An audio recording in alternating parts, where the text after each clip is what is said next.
नमस्कार, आप देख रहे हैं के न्यूज़ और मैं हूं आपके साथ हिमांशु श्रीवास्तव। खबरों में आगे बढ़ने से पहले आइए नजर डालते हैं हेडलाइंस पर। उत्तराखंड के 12 जिलों में त्रिस्तरीय पंचायत चुनाव के पहले चरण की वोटिंग। 17,829 प्रत्याशियों ने भागे मतपेटियों में कैद। सांसद अनिल बलूनी त्रिवेंद्र रावत की गृह मंत्री अमित शाह से मुलाकात। LUCC फ्रॉड मामले में कड़ी कार्रवाई का किया आग्रह। पर्यटकों के लिए देहरादून और हल्द्वानी होंगे अत्याधुनिक सुविधाओं से लैस। वर्क फ्रॉम विलेज कर सकेंगे पर्यटक। उपभोक्ताओं को फिर लगेगा महंगी बिजली का झटका। दरें बढ़वाने नियामक आयोग पहुंचा UCL। नैनीताल और बागेश्वर में येलो अलर्ट। बारिश से बिगड़ सकते हैं हालात। पर्वतीय जिलों में गरज चमक के साथ बारिश।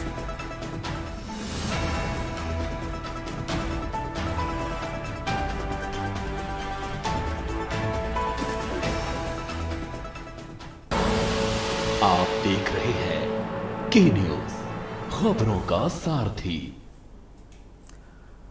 खबर हल्द्वानी से है, जहां काशीपुर मंडी समिति के प्रभारी सचिव पूरन सैनी द्वारा शिकायतकर्ताओं से 20,000 रुपये की रिश्वतखोरी मामले में उत्तराखंड मंडी परिषद ने कड़ा रुख इख्तियार किया है। इससे पहले पीड़ित की शिकायत पर विजिलेंस टीम आरोपी प्रभारी सचिव को गिरफ्तार कर चुकी है। मंत्री परिषद के अध्यक्ष अनिल कपूर डब्बू ने यहां पे अपने कैंप ऑफिस में पत्रकारों से बात करते हुए बताया कि विभागीय स्तर पर यह जांच कराई जा रही है। परिषद के अध्यक्ष ने दावा किया कि मुख्यमंत्री पुष्कर सिंह धामी के नेतृत्व वाली राज्य सरकार भ्रष्टाचार के खिलाफ जीरो टॉलरेंस की नीति पर अमल कर रही है। इसलिए विजिलेंस टीम ने दोषी पाए गए आरोपियों के खिलाफ सख्त विभागीय कार्रवाई होगी। उन्होंने कहा कि भविष्य में दोबारा ऐसा नहीं होना चाहिए।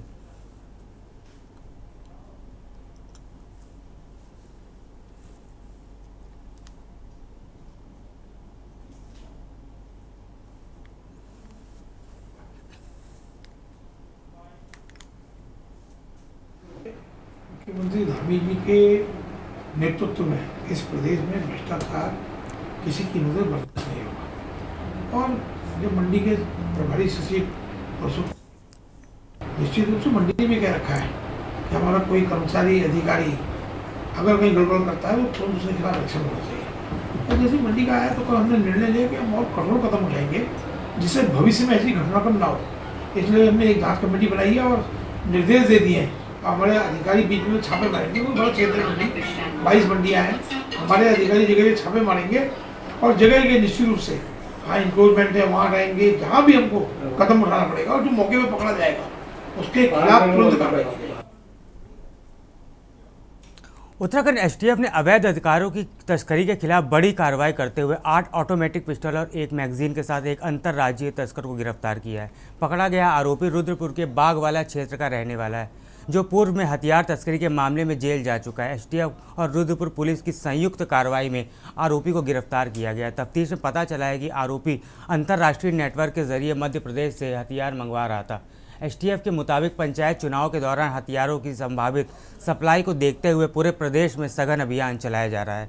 अब तक इसी नेटवर्क से जुड़े 15 आरोपियों को पकड़ा जा चुका है। वहीं आरोपी रजत सिंह के पास 32 बोर की 2 पिस्टल, 30 बोर की 3 पिस्टल और 3 मैगजीन बरामद हुई हैं। STF की टीमें अभी भी नेटवर्क से जुड़े अन्य लोगों की तलाश में लगातार छापेमारी कर रही हैं।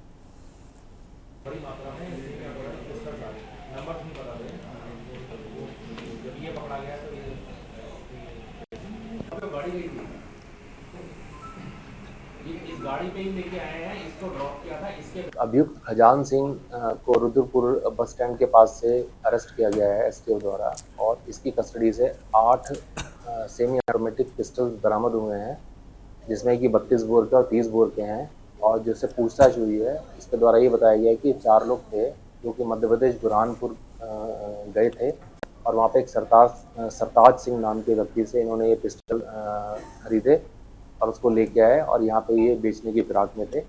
इसमें खजान सिंह की अरेस्टिंग हो गई है और इसके 3 जो साथी अभियुक्त हैं जगजीत सिंह, युवराज सिंह और गुड्डू, ये फरार हैं।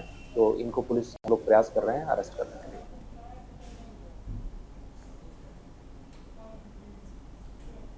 खबर देहरादून से, जहां बरसात के मौसम में जलभराव से जूझते ऋषिकेश, डोईवाला और दून शहर के लोगों को अब राहत की सांस मिलने जा रही है। जिला प्रशासन ने शहरी क्षेत्रों में जलभराव की समस्या से निपटने के लिए बड़ा कदम उठाया है। जल निकासी के लिए प्रशासन ने 17 डी बोटिंग वाटरिंग पंप खरीदे, जिन्हें संबंधित विभागों को उपलब्ध करा दिया गया है। जिलाधिकारी के निर्देश पर सभी जल भराव वाले संवेदनशील क्षेत्रों की पहचान कर वहां पर त्वरित कार्रवाई चल के साथ डी वाटरिंग के पंप तैनात किए जाएंगे। यह टीमें बारिश के दौरान पर सक्रिय रहेंगी और तत्काल जल निकासी को सुनिश्चित करेंगी।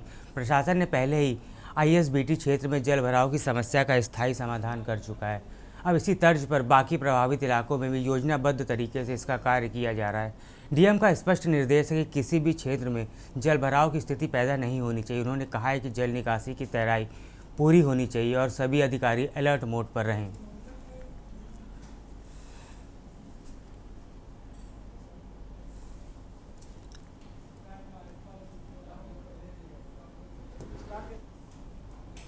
कांवड़ मेला समाप्त होने के बाद हरिद्वार और आसपास के क्षेत्रों में फैले कूड़े कचरे को प्रशासन की नज़र है। जिलाधिकारी मयूर दीक्षित ने खुद सफाई व्यवस्था का स्थलीय निरीक्षण किया और अफसरों को सख्त निर्देश दिए कि कोई भी गली मोहल्ला या मार्ग सफाई से अछूता न रहे।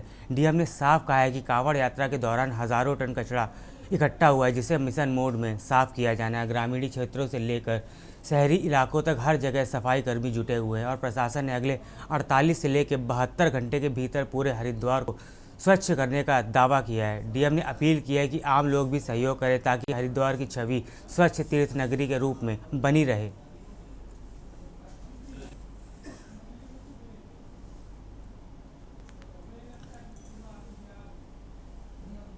देखिए, कांवड़ यात्रा के समापन पर कल से ही हमारी जो टीम्स थी उन्होंने शाम से ही साफ़ सफाई शुरू कर दी थी और इसमें गंगा सभा के साथ नगर निगम, नगर पालिका, नगर पंचायत, हमारे जो जिला पंचायत है और साथ ही हमारे जो खंड हैं, ब्लॉक्स हैं, पंचायती राज विभाग है, NH है, PWD है, सिंचाई विभाग है, सभी को हमने टास्क दिया हुआ है और ये लोग अपने अपने जो भी इनके क्षेत्र हैं वहाँ पर सफाई अभियान चल रहा है। रात भर चला था, आज भी सफाई अभियान जगह जगह चल रहा है। आज मेरे द्वारा कांवड़ पटरी का निरीक्षण किया गया और साथ ही नेशनल हाईवेज़ का भी निरीक्षण किया गया। कई जगह अभी कचरा है जो उठाया जाना है, जहाँ पर जैसे भंडारे लगे थे या जहाँ पर जो रेस्टिंग एरियाज़ थे। कोशिश ये कर रहे हैं कि हम अगले 2 से 3 दिन में जो भी हमारा जो वेस्ट है वो कलेक्ट हो जाए।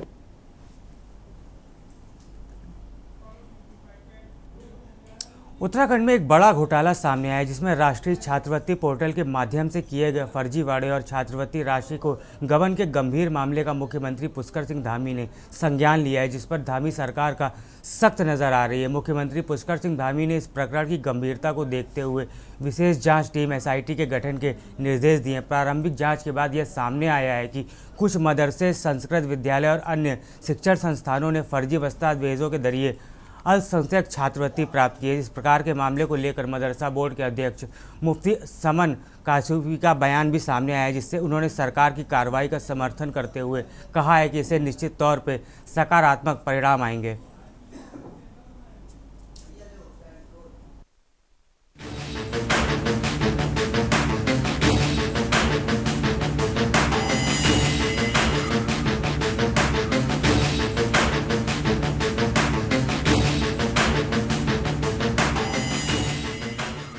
उत्तराखंड में मदरसों में छात्रवृत्ति घोटाले की मुख्यमंत्री पुष्कर सिंह धामी की जांच के आदेश दिए हैं। राष्ट्रीय छात्रवृत्ति पोर्टल के जरिए बड़े पैमाने पर फर्जीवाड़े का खुलासा हुआ है। जांच में सामने आया है कि कई संस्थाओं ने फर्जी दस्तावेजों के आधार पर अल्पसंख्यक छात्रवृत्ति हासिल की है। मुख्यमंत्री पुष्कर सिंह धामी ने कहा है कि छात्रवृत्ति जैसे कल्याणकारी योजनाओं में भ्रष्टाचार करने वालों को कड़ी सजा मिलेगी।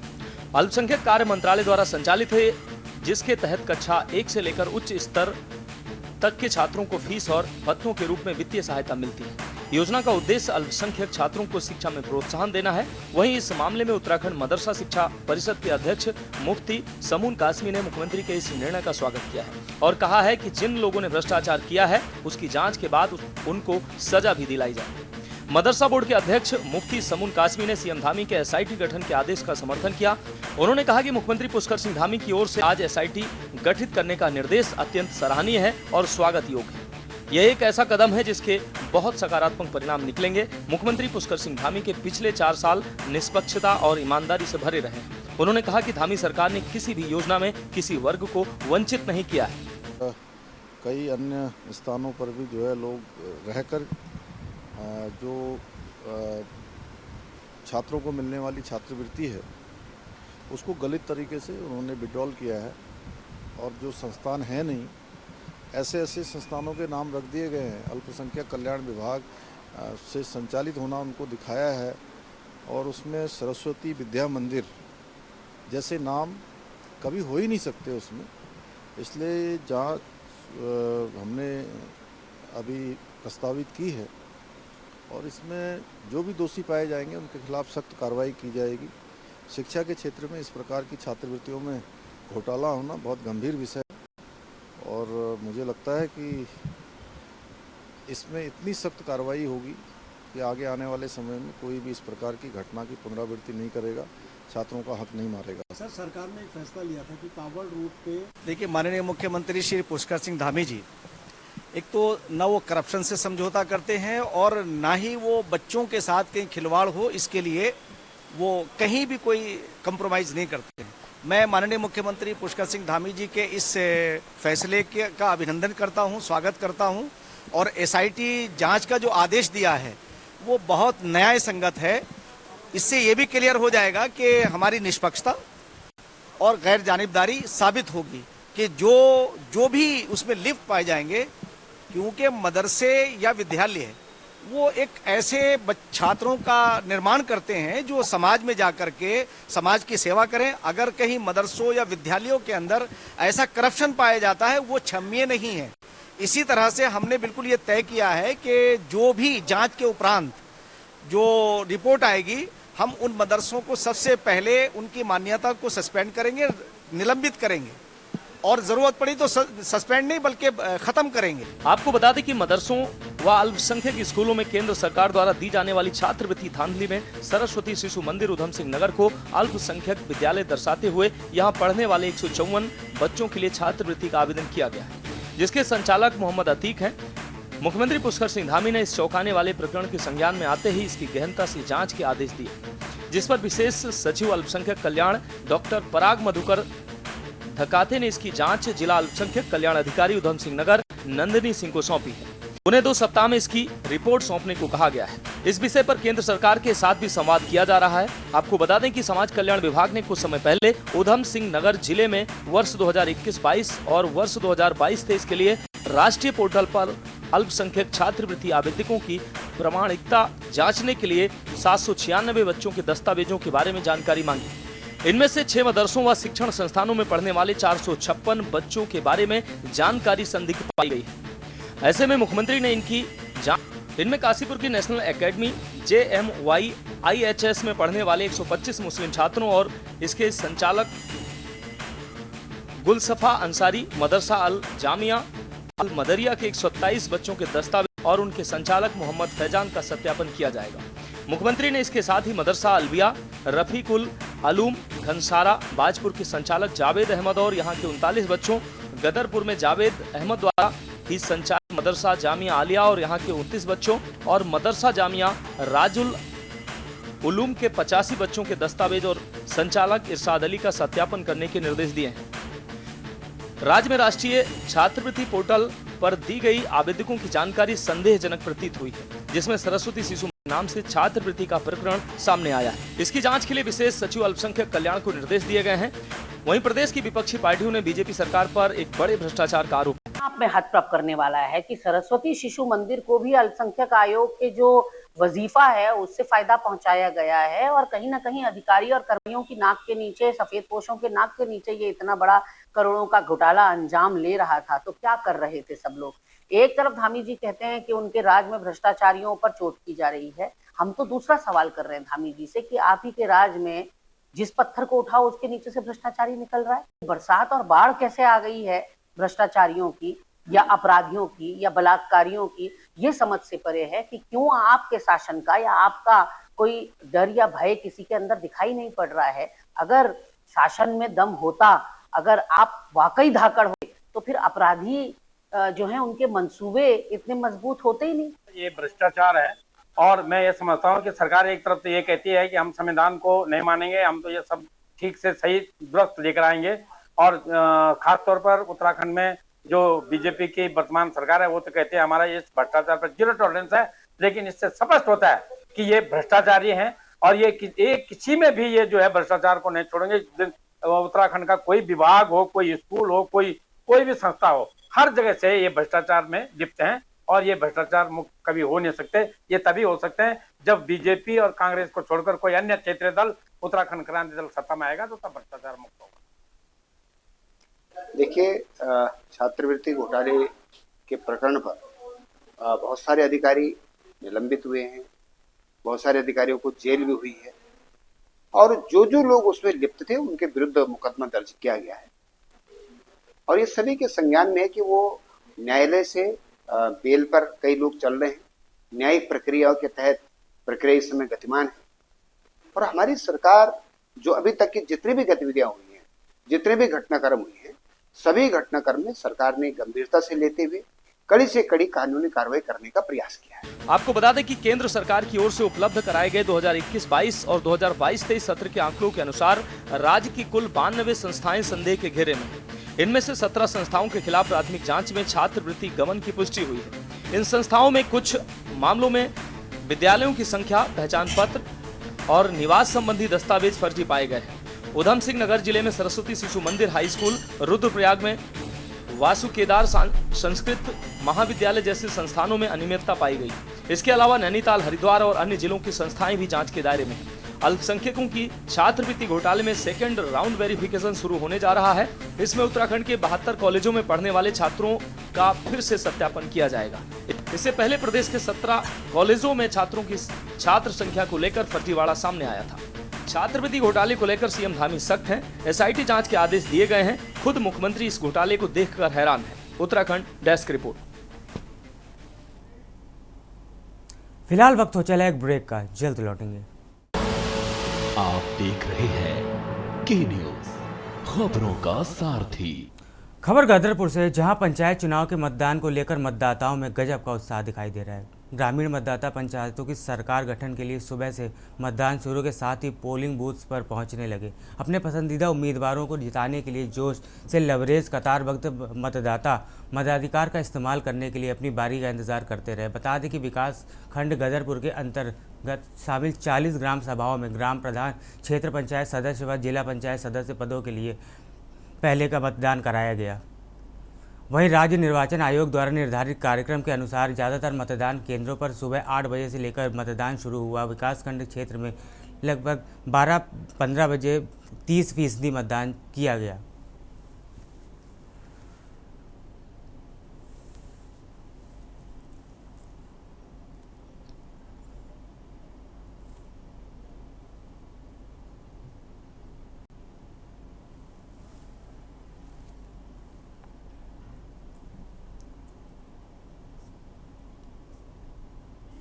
जितने भी विधायक थे से पहले उन्होंने कभी इस क्षेत्र का विकास नहीं किया और विकास पर वोट मिल रहा है और शोभन सिंह के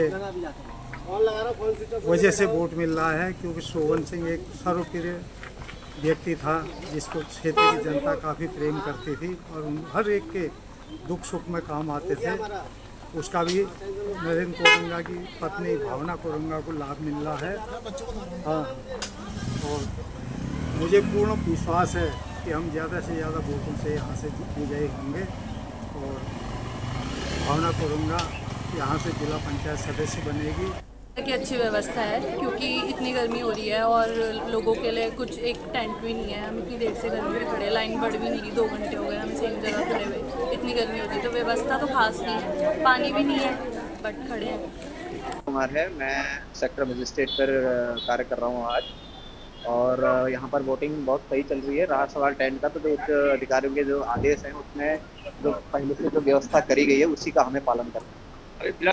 अपनी जीत को लेकर और मैं भारी मतों से विजयी होंगी। मुझे जनता का, अपने गांव का, अपने परिवार का बहुत ही प्यार मिल रहा है। लगभग आपके सभी ने बढ़ चढ़कर मुझे आशीर्वाद दिया। सामने से जनता का आशीर्वाद, जनता का प्यार मुझे मिला और मैं अपनी जीत के लिए पूरी तरह से आश्वस्त।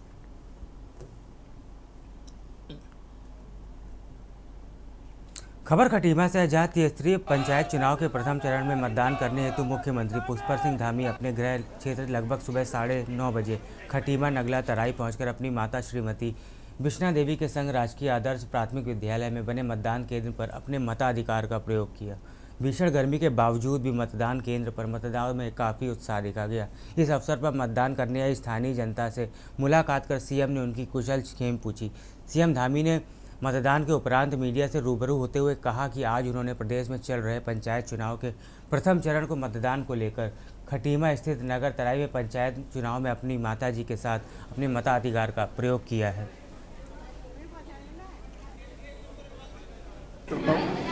कि हमारी अंतिम इकाइयाँ जो ग्राम सभाएँ हैं, उन ग्राम सभाओं को मजबूत करने के लिए, उनके विकास में अपना योगदान सुनिश्चित करने के लिए, समाज के अंतिम छोर में खड़े हुए व्यक्ति तक केंद्र और राज्य की योजनाएं पहुँचे, विकास की योजनाएं पहुँचे।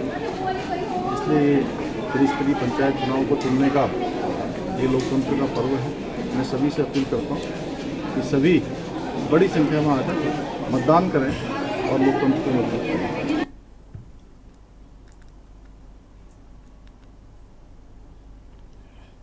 भाजपा में पंचायत चुनाव के दौरान आज ऐसी तस्वीर सामने आई जिसे सभी को भावुक कर दिया। जिंदगी के आखिरी पड़ाव पर चल रहे बुजुर्ग मतदाता भी मतदान केंद्रों पर पहुंचे और अपने मत का अधिकार निभाया। किसी को लाठी का सहारा था तो कोई अपने पोते के कंधे पर टिके हुए लोकतंत्र की परंपरा को निभाने के लिए आया। उम्र भले ही शरीर को थका चुकी हो, लेकिन देशभक्ति की लौ अब भी चल रही है। कुछ बुजुर्ग तो ऐसे भी थे जिनका स्वास्थ्य ठीक नहीं था, फिर भी वह बोले ये मेरा फ़र्ज़ है और मैं इसे पूरा करूंगा। उनके चेहरे पर ना तो शिकन थी, ना ही कोई शिकवा। ये नज़ारा सिर्फ नई पीढ़ी के लिए प्रेरणा है, बल्कि एक संदेश भी है कि लोकतंत्र में हिस्सा लेना सिर्फ हक नहीं, जिम्मेदारी भी है।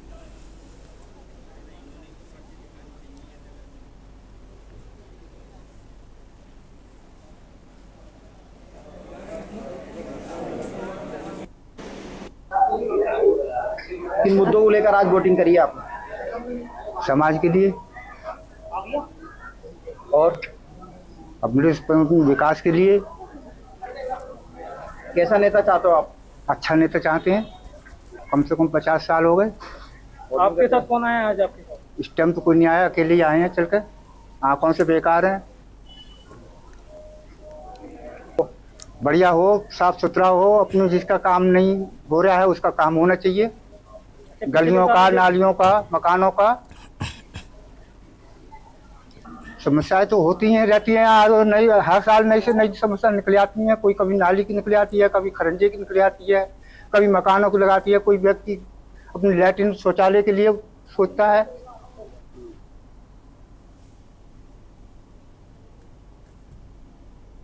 खबर नैनीताल से है, जहां जिलाधिकारी वंदना ने नैनीताल फ्लैट्स का स्थलीय निरीक्षण किया और संबंधित विभागों को मैदान से जुड़ी विभिन्न समस्याओं का समाधान हेतु दिशा निर्देश दिए। निरीक्षण के दौरान जिलाधिकारी ने कार्यदायी संस्था RWD के अधिशासी अभियंता को निर्देश दिए कि मैदान में जल भराव की समस्या को प्राथमिकता से हल किया जाए और समतलीकरण कार्य को 15 अगस्त तक हर हाल में पूरा किया जाए। उन्होंने कहा कि फ्लैट्स मैदान में विभिन्न खेलों के प्रतिभागी नियमित रूप से अभ्यास करते हैं, इसलिए यहां बजरी डालने से पहले मैदान के आकार और बनावट को लेकर खिलाड़ियों से फीडबैक अवश्य लिया जाए ताकि वह खेल के अनुकूल और उपयोगी बन सके।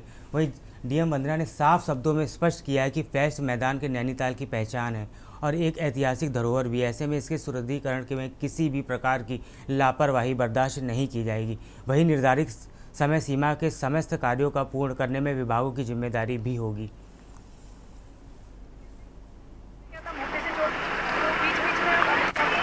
ये अभी DSA मैदान में समतलीकरण का काम RWD के माध्यम से करवा रहे हैं। तो यहाँ पहले बहुत पानी भर जाता था, तो ड्रेनेज होगा और इसका जो समतलीकरण है वो हो रहा है। साथ में सीवर लाइन का काम भी यहाँ अभी चल रहा है। तो क्योंकि मेला भी भविष्य में होना है यहाँ पर और जल्दी से जल्दी विभागों को अपना काम भी पूरा करना है। मौसम की भी स्थिति है, कुछ टूर्नामेंट्स भी हैं विभिन्न संस्थाओं के जो आगे होने हैं। तो उसके लिए हम चाह रहे हैं कि विभाग अगले 10 से 15 दिन के अंदर अंदर जो भी समतलीकरण और अन्य कार्य हैं वो सब पूरे कर लें। उसी के लिए आज मैंने यहाँ आकर देखा है, जो चीज़ें होनी है यहाँ विभागों को बताया है उनके लिए। तो सभी विभाग अपनी कार्रवाई करेंगे। पूरी कोशिश रहेगी कि जल्दी से जल्दी इस सारे काम को वाइंड अप कर दिया। खबर देहरादून से है, जहां राज्य में जारी पंचायत चुनाव के तहत पहले चरण का मतदान शांतिपूर्वक संपन्न किया गया। इसी के साथ दूसरे चरण के प्रत्याशियों ने अपना प्रचार अभियान और तेज कर दिया। मैदान में डटे सभी प्रत्याशी अपने निर्वाचन क्षेत्रों का सघन जनसंपर्क करने पर जोर दे रहे हैं।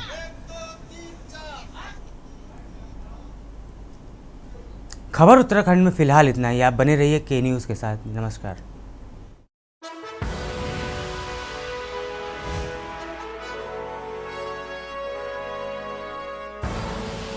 आप देख रहे हैं के न्यूज, खबरों का सारथी।